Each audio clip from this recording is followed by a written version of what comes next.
अस्सलाम वालेकुम वरहमतुल्लाहि व तआला बरकातुहू। एक भाई ने कहा है कि मुफ्ती साहब, किन लोगों की गीबत करनी जायज़ है, यानी कौन ऐसे शख्स हैं जिनकी हम गीबत कर सकते हैं। तो माशाल्लाह ये बहुत अच्छा सवाल है। आज के दौर में बहुत सारे लोग एक दूसरे की बुराई करते रहते हैं, गीबत करते हैं। तो याद रखें कि ये भी मसला जानना बहुत अहम ज़रूरी है कि हम किन लोगों की गीबत कर सकते हैं, और अगर उनकी गीबत करते हैं तो हमें कोई गुनाह भी नहीं मिलेगा। तो ये 5 लोग ऐसे हैं जिनकी गीबत करना जायज़ है। ये 5 लोगों की गीबत आप कर सकते हैं। आप 5 लोगों की उयूब को किसी के सामने बयान कर सकते हैं। वो 5 लोग कौन कौन है इंशाअल्लाह ताला मुकम्मल इस वीडियो में बताएंगे।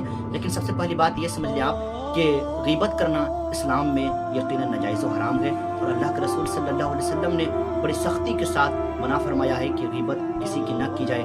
फरमाया कि अगर किसी के अंदर वाकई वो उयूब हो, वाकई वो ऐब हो, फिर भी किसी के सामने आप उसको बयान नहीं कर सकते हैं। इसलिए कि अगर किसी के अंदर ऐब हो तो बराह रास्त उनसे जाकर के कहें, इसलिए कि उस ऐब को उन्हें दूर करना है। दूसरे से आप कहेंगे तो गीबत कहलाएगा, और अगर उसके पास जाकर के कहेंगे तो यकीनन उसकी इस्लाह हो जाएगी।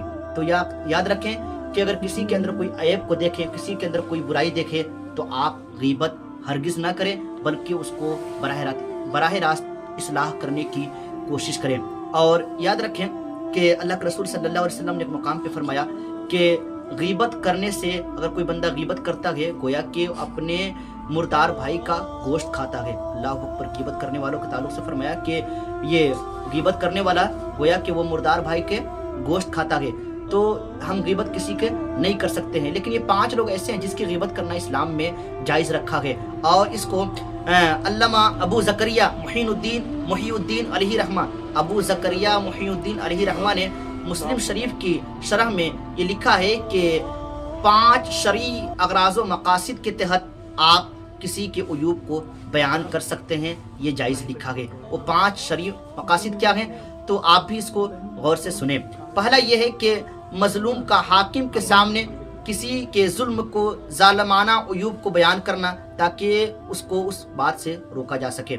यानी कि अगर कोई किसी बंदे पर जुल्म कर रहा हो तो वो जा कर के हाकिम के पास, यानी बादशाह के पास, या किसी ऐसे इंसान के पास जो उसकी मदद करे, तो उसके पास वो बयान कर सकता है कि फला शख्स मुझ पे जुल्म कर रहा है। तो ये गीबत नहीं कहलाएगा, इसलिए कि अब जाहिर सी बात है उसके उयूब को अगर बयान नहीं करेगा तो पता कैसे चलेगा कि कौन बंदा किस पे जुल्म कर रहा है। तो अगर कोई किसी पर जुल्म कर रहा है तो अपनी मदद के लिए किसी के सामने उसके उयूब को बयान कर सकता है। और दूसरी बात यह है कि किसी की बुराई को रोकने के लिए किसी साहिब इक़्तिदार के सामने उसकी बुराइयों को पहुंचाना। यानी कि जाहिर सी बात, अगर किसी को मतलब कोई अगर ज़्यादा बुराई कर रहा हो, अगर कोई रोकने के लायक हो, कोई साहिब मनसब हो, बड़ा आदमी हो, और उसके पास फौज हो, ये इक़्तिदार में हो, तो आप उसके सामने उसकी बुराई को बयान कर सकते हैं कि फला शख्स के अंदर ये बुराई है, आप उसको रोकने की कोशिश करें। तो ये गीबत में शुमार नहीं होगा।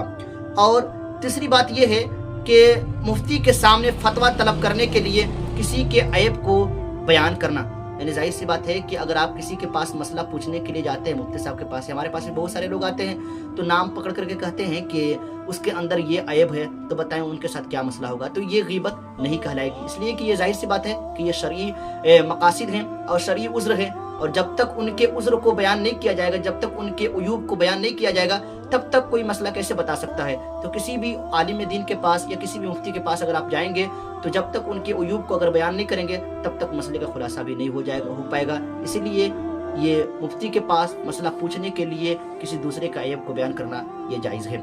और चौथी बात यह है कि मुसलमानों के शर फसाद और नुकसान से बचाने के लिए किसी के ऐब को बयान करना। यानी कि अगर कोई बंदा चोरी करता हो तो ये उसके ऐब को बयान करना कि फला शख्स चोर है, उससे बचे रहें। ऐसे बात, अगर वो चोरी करता है तो मुसलमान उससे नुकसान पहुंचता है, या कोई इसलिए कि झूठे गवाही पेश करता हो, या मिसाल के तौर पर कोई अगर झूठी गवाही पेश करता हो, तो आप उसका ऐब को बयान कर सकते हैं कि यहाँ पे झूठी गवाही है और उसने झूठी गवाही दी है। तो ये ऐबदार नहीं हो, ये गीबत नहीं होगी। इसलिए कि जाहिर सी बात है कि ये झूठी गवाही हो, या शर व फसाद के बचने के लिए हो, या चोरी करता हो, या ज़िना करता हो, या शराब पीता हो, तो उनको इस ऐब के बारे में दूसरे को बताना ताकि उससे भी लोग बचे रहें। तो ये याद रखें कि ये गीबत नहीं होगी।